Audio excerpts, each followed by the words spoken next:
Today I'm going to show you 3 impressive shots that can turn a seemingly hopeless situation into a match winner. The shots that I'm showing you today are very special, but with a little bit of exercise can be executed by every one of you. Those shots already helped me to win matches in situations that didn't favor me to win. I'm going to show you the straight on the rail escape, the rail kick jump, and last but not least the warp shot. So let's start.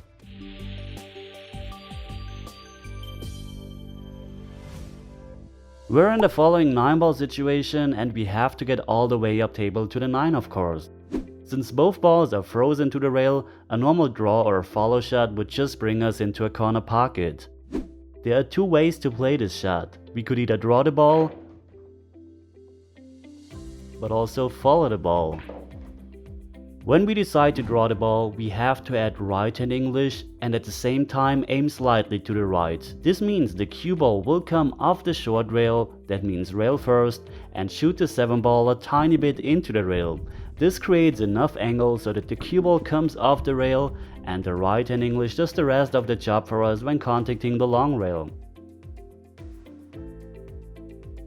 Be careful to not aim too much into the rail because otherwise the object ball won't be able to drop. When following the ball, it's the opposite principle. We add left hand English and aim to the left.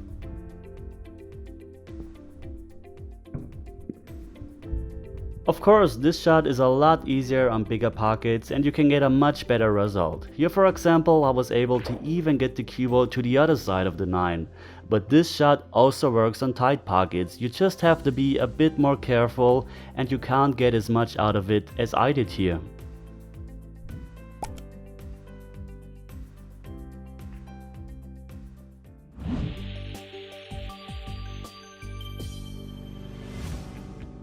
We're in the following 8-ball situation and we have to make the 8-ball. However, our opponent's balls are blocking the path to any kick shot. So we will play a 1-rail kick shot that jumps over the 9-ball. There are 3 variables to perform this shot successfully: cue elevation, speed and distance to the rail, of course. The harder we hit, the less we need to elevate and vice versa. I'm playing with a medium speed here where I'm elevating the cue around 20 degrees. Then we just have to aim to the right spot on the rail as if we were playing a normal kick shot and execute the shot. Our goal here is that the cue ball has the right height when hitting the rail.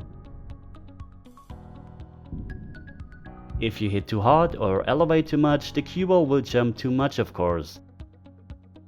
In the beginning it will probably take you a while to figure it out, but it's really an amazing shot to pull off, especially in a match.